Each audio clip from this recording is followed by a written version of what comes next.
서 계시고요. 네, 우리 부장님 말씀대로 지금 기도하는 게 좋을 것 같습니다.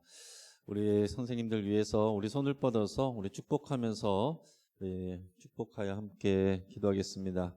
우리 귀한 자녀들, 우리 다음 세대들을 책임지고 있는 우리 선생님들이 있기 때문에 우리 교회가 또 내일이 있습니다. 우리 좀 손 뻗어서 사랑하는 마음으로 주님의 마음으로 우리에게 양을 맡기신 그 주님의 마음으로 우리 사랑하며 우리 같이 축복하며 함께 기도하겠습니다.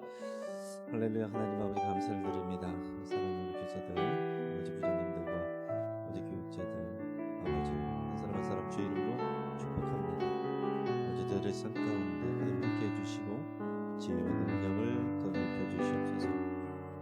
하나님 아버지 우리는 부족하고 연약하니 우리에게 지혜를 주시고 능력 주시고 사랑해 주셔서 이 모든 일을 감당할 수 있게 하셨사오니 감사를 드립니다. 아버지 생명을 책임지고 생명을 살아가요 우리 주 예수 그리스도께서 이 땅 가운데 오신 것과 같이 아버지 저들의 삶 속에 들어가서 아버지 저들의 삶 가운데 아버지와 동행하고 지키는 하나님의 귀한 교사들 세들이 인도해 주시옵소서. 우리 주님이 선생님 되어 제자들의 발을 닦는 것처럼 우리 선생님들도 우리 사랑하는 자녀들을 아버지 우리 다음 세대들을 섬기며 주님의 마음을 가르치고 옳은 대로 돌아오게 하는 아버지 귀한 일꾼으로 귀한 주의 사역자로 아버지 용사로 세워가는 거룩한 주의 자녀 될 수 있도록 인도하여 주시옵소서. 동행하여 주시고 지켜보여 주시옵소서. 감사합니다. 하나님 감사합니다. 우리 사랑하는 우리 선생님들 축복합니다. 우리 모든 부장님과 또 우리 선생님들, 우리 교육자들 하나님께서 부르시고 세우셔서 아버지요 천하보다도 귀한 우리 어린 심령들을 귀한 영혼들을 아버지가 먹이고 또 살리게 하시는 하나님의 귀한 목양의 사역을 감당케 하여 주셨습니다. 우리는 부족하고 연약하나 주님께서 주신 그 사명 가지고 기쁨으로 감당할 수 있도록 인도하여 주시옵소서. 주님의 마음을 부어 주시옵시고 주님의 능력을 부어주시옵소서. 각자의 삶 가운데 부족하고 연약하고 또 문제들이 있을 줄 압니다. 하나님께서 먼저 그 나라와 의를 구하는 저들에게 그 필요한 모든 것을 더하여 주시옵소서. 영육간에 강건케 하시고 감당할 수 있는 힘과 능력과 또 여건들을 허락하여 주시옵소서. 감사하고 축복하며 우리 주님 예수 그리스도의 이름으로 기도합니다. 아멘. 우리 같이 한번 박수로 축복하겠습니다.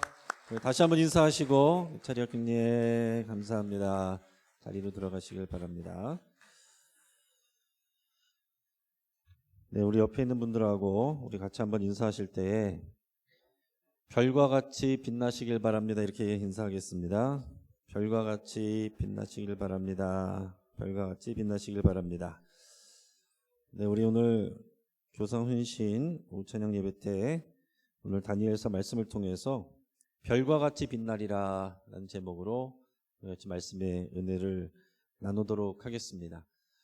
먼저 지금 안 그래도 한국교회 또 교회 학교 부서가 참 어려운데 이번 코로나를 통해서 전체적으로 굉장히 또 많이 어려워졌습니다. 그래서 얼마 전에 이 목회 데이터 연구소에서 샘플링 이제 설문조사를 이렇게 했는데 어디를 했냐면은 서울 서북로에 215개 교회 목회자들에게 또 이제 담임 목사나 또는 큰 교회에서는 교육 담당 목사들의 한 명씩 이렇게 설문을 받았습니다. 이 서울 서북로에는 우리 바로 이제 강을 두고 위아래로 있는데 제가 이제 우리 교회 오기 전에 서울 서북로에 몸담고 있었어요. 우리 지금 있었던 서남노예하고 규모도 비슷하고 거기도 이제 노예 분립을 한참 얘기하던 중간에 이제 저는 이제 서남노예에 와서 이제 분립을 하게 된 거여서 전체적으로 이제 느낌도 비슷하고 분위기도 비슷하고 그냥 자연스럽게 이어지는 그런 분위기입니다. 여기는 이제 서울 서부 지역, 특히 은평구 이런 쪽하고 또 일산, 파주 이런 쪽까지 다 여기 연결이 되어 있는데 그곳에 담당하는 215개 교회 목회자들에게 설문을 조사한 것입니다. 한번 설문조사 내용 첫 번째 그림을 한번 보여주시면 먼저 이 교회들에게 지금 교회 학교를 운영하고 있느냐 물어봤는데 그중에서 교회 학교가 운영이 되고 있는 교회가 57%였습니다. 그 나머지 43%는 이제 교회 학교를 운영을 못하고 있는 거예요. 절반 가까이가 아이들이 없거나 아이들이 있어도 너무 또 적고 섬겨줄 사람이 없어서 교회 학교를 운영할 수 없는 상황이다라는 얘기입니다. 자, 부서별 운영률을 보면 그래도 초등학교 어린이 부서가 이제 그나마 55% 정도 차지하고 유아 어린이 또 어린 쪽과 또 중고등부는 또 그 이하로 이렇게 떨어지는 것을 볼 수가 있습니다.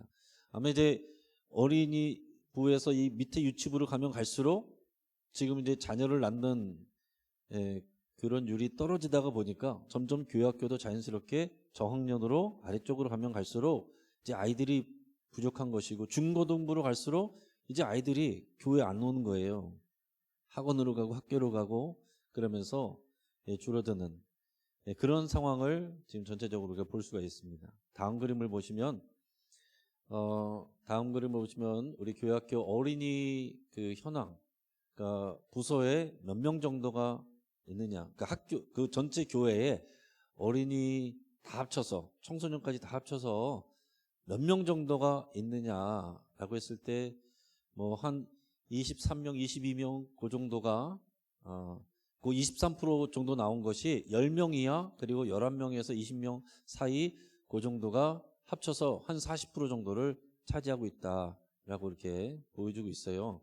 그래서 중앙값이 27명. 그러니까 중앙값이라는 것은 쉽게 말해서 제일 많은 교회와 제일 적은 교회를 쭉 일직선으로 해서 이제 중앙 평균 값을 낸 것인데 그 중간에 있는 교회의 인원이 27명. 그러니까 지금 이제 이 서북노예도 굉장히 큰 노예인데 또 일산 이런 신도시도 끼고 있는 큰 교회들도 많은 교회인데도 불구하고 중앙값 가장 쉽게 말해서 표준적인 교회가 27명이다라는 것입니다. 전체 교회학교 부서 인원이 우리 교회는 인원을 전체 따지면은 한 120명 전후 정도 보기 때문에 그나마 참 감사하다라고 할 수는 있습니다.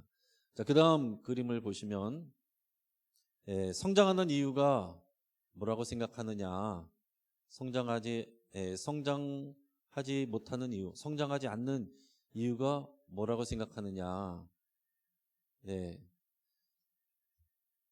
자, 제일 많이 나온 것이 뭐냐면 세속주의 가치관, 문화 영향이 크다. 교회에서 가르치는 것보다는 세상에서 가르치는 그 시간이 훨씬 많잖아요. 교회 학교에 오는 것이 뭐 1시간에서 그 남짓한데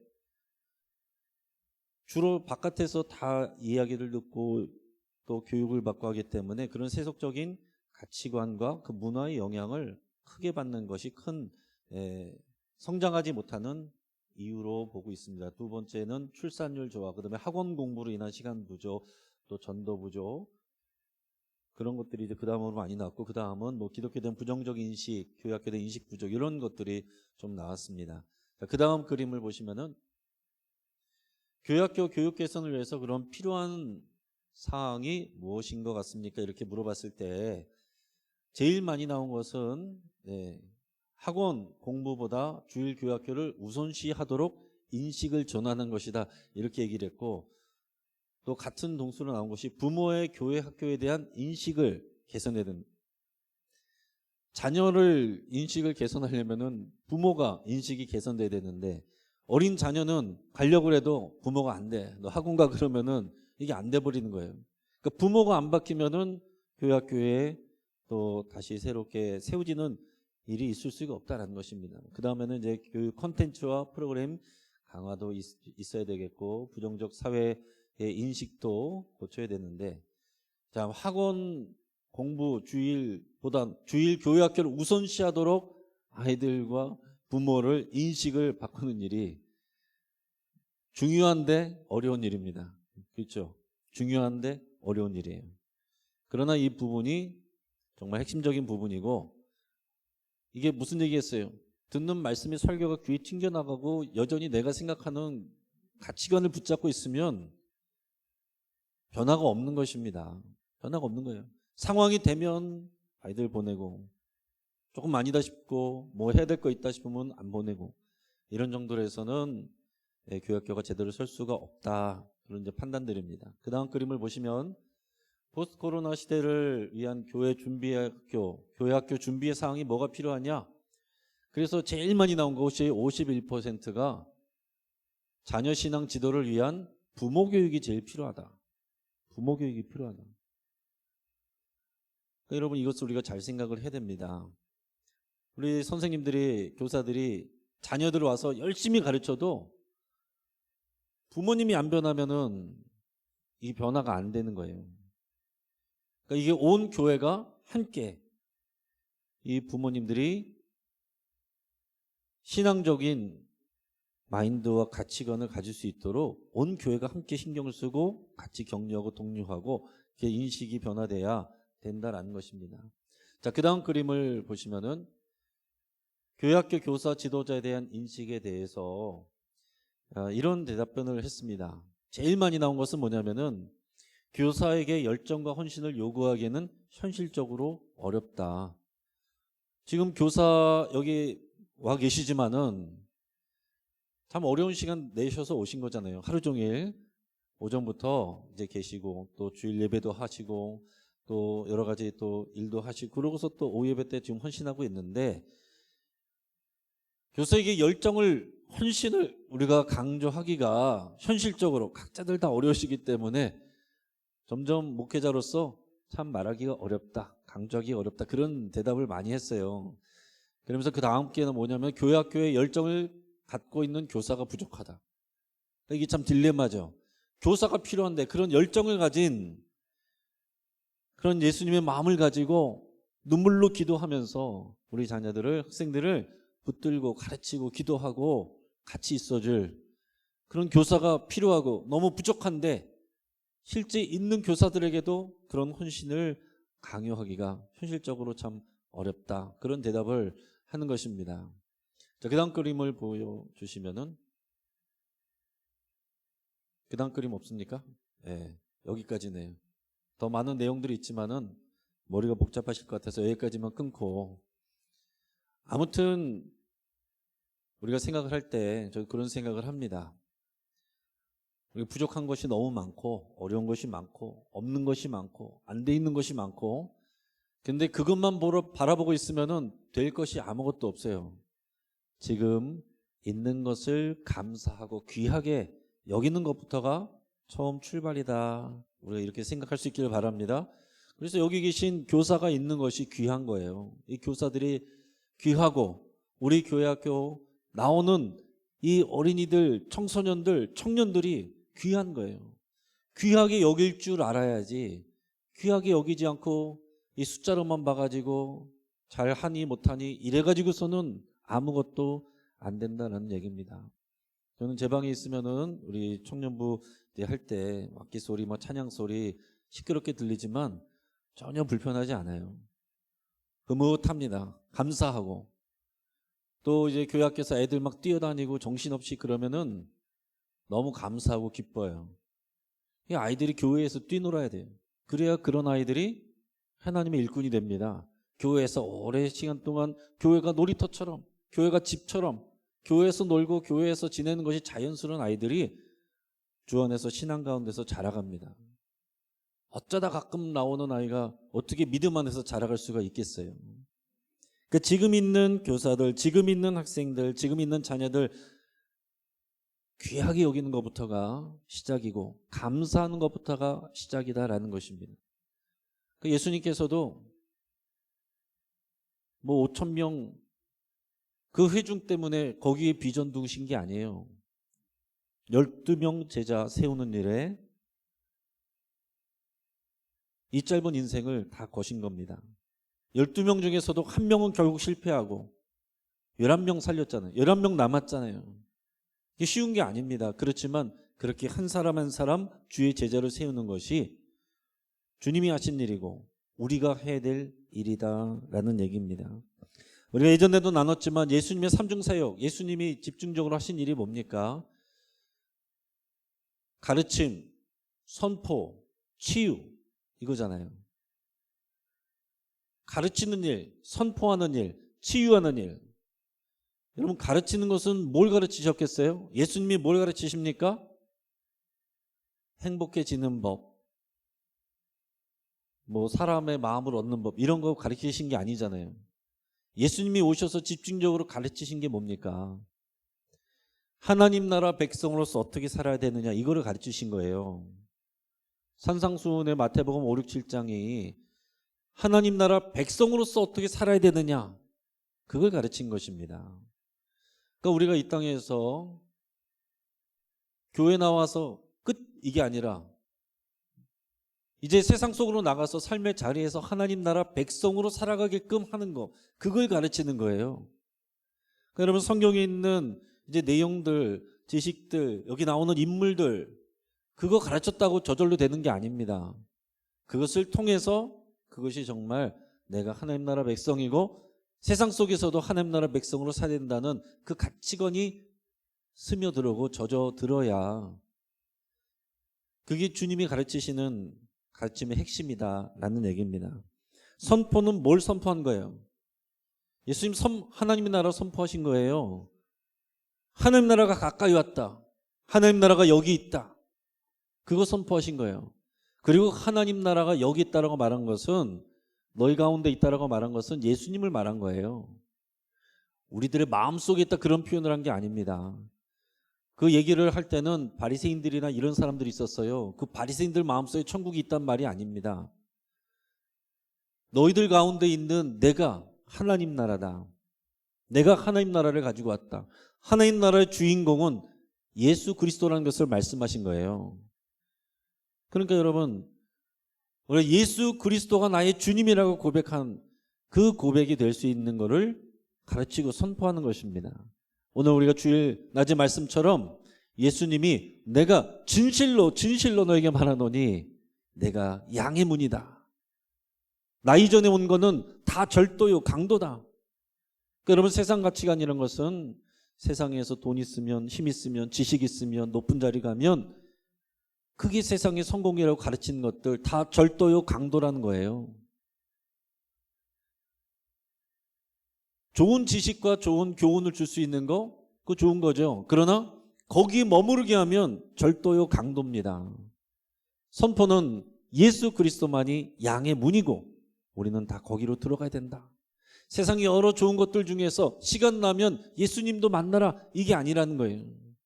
예수님만이 유일한 양의 문이고 그 이전에 온 것은 다 절도요 강도다. 이걸 선포가 돼야 됩니다. 치유는 뭐겠습니까? 치유는 그야말로 그 아픔들을 고치고 싸매주는 거예요. 그러니까 여러분 말로 가르쳤다라고 해서 교사가 아니라 가르칠 뿐만 아니라 정말 그 복음의 핵심을 선포하고 그리고 더 중요한 거는 많은 시간 동안 함께 해주는 것입니다. 그 아픔들을 치유해주고 만져주는 거. 그러니까 그 아이들의 삶을 알아야죠. 공감이 돼야죠. 그래서 예수님은 만져주고 상처를 치유해 줬습니다. 요즘에 어린이들 또 청소년들로 가면 갈수록 이제 특히 스마트폰 중독, 게임 중독, 거의 중독 수준으로 가고 있습니다. 중독 수준으로 가지고 있어요. 여러분 거의 이제 초등학생들 고학년에서 이제 사춘기인 청소년들에게 여러분들이 훈계하겠다고 스마트폰 뺏어보세요. 난리 날 겁니다. 여러분 이제 벌써 이 주도권이 아이들의 생각과 마음과 삶을 지배하는 것이 예수 그리스도에게서 이 게임과 스마트폰으로 가고 있다는 것을 여러분 심각하게 생각하셔야 됩니다. 그런데 그렇게 만든 것이 어른들이고 이 아이들에게는 자기들 나름대로의 상처들이 있어요. 아픔이 있습니다. 어른들이 무시해서 그렇지 그런 것들을 무시하지 않고 들어주고 또 치유해주고 공감해주고 격려해주고 이런 부분들이 예수님의 사역 가운데 들어가는 거다라는 얘기입니다. 자, 그렇게 해서 예수님께서 제자들을 배출하시고 그 제자들을 통해서 생겨난 것이 뭡니까? 교회예요. 예수님의 몸인 교회. 그 교회에는 에베소서에 보면 사중직이 있습니다. 보통 오중직이라고도 하지만 정확히는 사중직이라고 말하는 게 맞습니다. 에베소 4장 11절에 같이 읽어보겠습니다. 그가 어떤 사람은 사도로, 어떤 사람은 선지자로, 어떤 사람은 복음 전하는 자로, 어떤 사람은 목사와 교사로 세우셨으니. 자, 사도, 선지자, 복음 전하는 자, 그리고 목사와 교사를 따로 보면 오중직이라고 그러고 같이 보면 사중직이라고 그러는데, 원어적으로 보면 목사와 교사가 하나로 돼 있어요. 그러니까 목사와 교사는 동급이에요. 같은 사역을 하는 사람이에요. 예수님의 삼중직을 감당하는 사람들입니다. 말로만 가르치는 것이 아니라 복음을 선포하고 그리고 함께 그 삶을 나누면서 치유하고, 이 삼중직을 하는 것이 목사요 교사이다라는 것입니다. 목사가 교사고 교사가 목사 일을 하는 거예요. 다른 직분도 마찬가지입니다. 사도로 종합적인 거죠. 삼중직 다 하는 사람입니다. 어떤 사람은 선지자로, 이 사람은 주로 선포를 하는 사람이고, 어떤 사람은 복음 전하는 자로, 이 사람은 선포와 가르치는 일을 같이 하는 거겠죠. 그러나 가장 종합적인 것은, 같이 있으면서 종합적인 것은 목사와 교사입니다. 목사와 교사. 가르치고 선포하고 함께 지내면서 그들을 만져주고 치유해주고 보듬어주는, 이게 목사고 이게 교사예요. 여러분, 그래서 가끔 왔다가 가는 강사보다 함께 지내는 목사와 교사가 중요한 것입니다.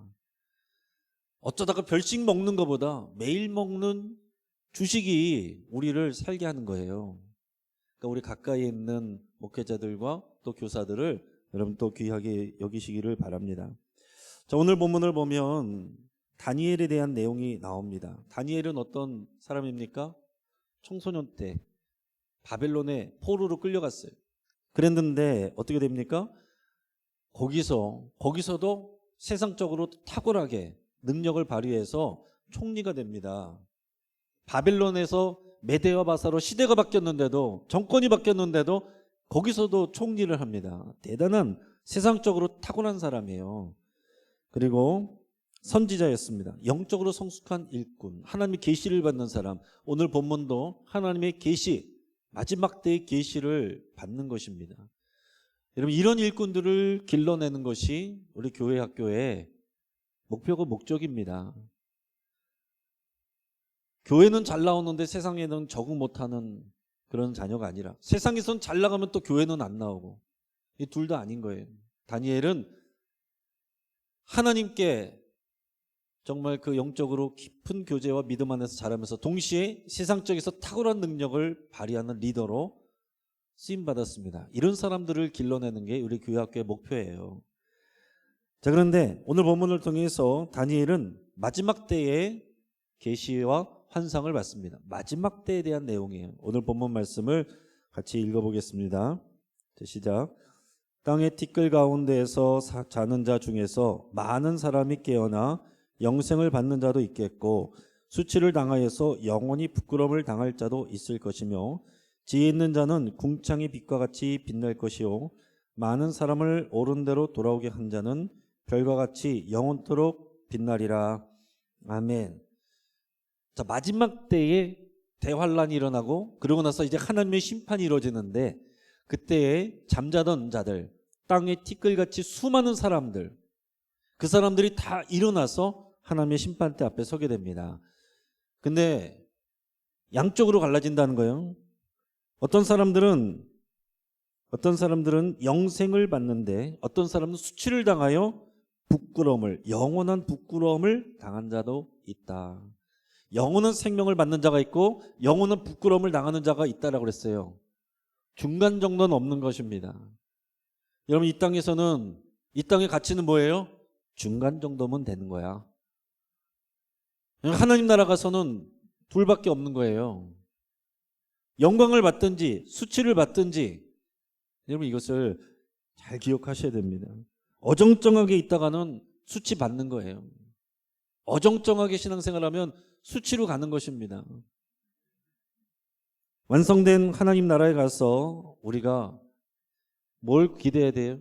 이 땅에서 살아가지만 지난번에도 말씀드렸던 것처럼 이미 예수님이 오셔서 하나님의 나라가 시작이 됐어요. 우리는 하나님 나라 백성으로서 살아가는 거지, 이 땅에서 각자 잘 살다가 천국 가서 그냥 영생 받고 그렇게 사는 게 아니다라는 거예요. 이미 이 땅에서 살 때에 이 땅에서 살지만 우리의 인생의 목적과 목표는 하나님 나라의 영생, 그리고 하나님이 주시는 영광, 그리고 그의 상급, 이게 우리의 목적과 목표가 돼야 되는 거예요. 이게 없으면 이 땅에 있는 것들 가지고 서로 비교하고 싸우고, 교회 안에서도 그렇게 되는 상황이 되는 것입니다. 교회 안에서도 우리가 주의를 하면서도 이 하나님 나라에서 받는 최종적인 영광과 하나님의 주시는 그 상급을 우리가 사모함이 없으면 여기서 다 칭찬받으려고 그러고 여기서 다 인정받으려고 그러고, 그래서 서로 비교하고 그것 때문에 또 서로 치고받고 그렇게 된다라는 것입니다.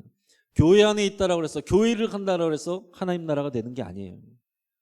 이 하나님 나라 가치를 가지고 살아가고 거기에 순종할 때 교회가 하나님의 나라가 되는 것입니다. 그래서 여러분, 꿈을 가져라, 이런 말 조심해서 하셔야 됩니다. 잘 생각을 하셔야 돼요. 자녀들에게 꿈을 가져라. 우리가 꿈을 갖는데 어떤 꿈을 가져야 됩니까? 큰 꿈을 가져라. 그럼 큰 꿈이면 되겠습니까? 그럼 어떤 큰 꿈, 더 크게 성공하면은 그런 꿈을 꾸면 되겠습니까? 그게 비전이고 그게 꿈이고 그게 드림입니까? 우리의 꿈과 비전은요, 하나님이 주신 그 사명 안에서 나오는 것이어야 하나님이 책임져 주시는 거예요. 하나님이 우리를 부르신 데는 상관없이 내가 그냥 원하고 좋아하는 그런 꿈을 꾸는 거, 그거 아니다라는 겁니다. 하나님께서는 이 땅에서 인생이 다가 아니라 이 땅에서는 이미 시작되었으나 완성될 그 하나님 나라에서 영광과 영생과 상급을 받는 그 삶을 꿈꾸게 하시는 거예요. 그것을 꿈꿀 때 이 땅에서의 고난도, 이 땅에서의 어려움도 우리가 가뿐히 감당해낼 수가 있게 되는 것입니다. 우리가 읽은 성경 말씀 3절에 보면 지혜 있는 자는 궁창의 빛과 같이 빛날 것이다 그랬습니다. 또 많은 사람을 옳은 대로 돌아오게 한 자는 별과 같이 영원히 빛나리라 그랬습니다. 누가 지혜로운 사람입니까? 누가 지혜로운 사람이에요? 지금 말씀드린 것처럼 이 땅의 인생이 전부가 아니라 마치 나는 죽지도 않을 것처럼 이 땅에 있는 것들 내가 꿈꾸면서 살면 다 되는 것처럼 사는 자가 아니라 하나님께서 마지막 때 모든 것을 심판하실 때가 오고 영광과 수치로 나눠지고 그 하나님의 영광과 영생과 상급을 사모하는 사람, 그래서 이 땅 가운데서 그 인생의 사명과 목적을 위해서 내 삶을 조절하는 사람이 지혜로운 자인 거예요.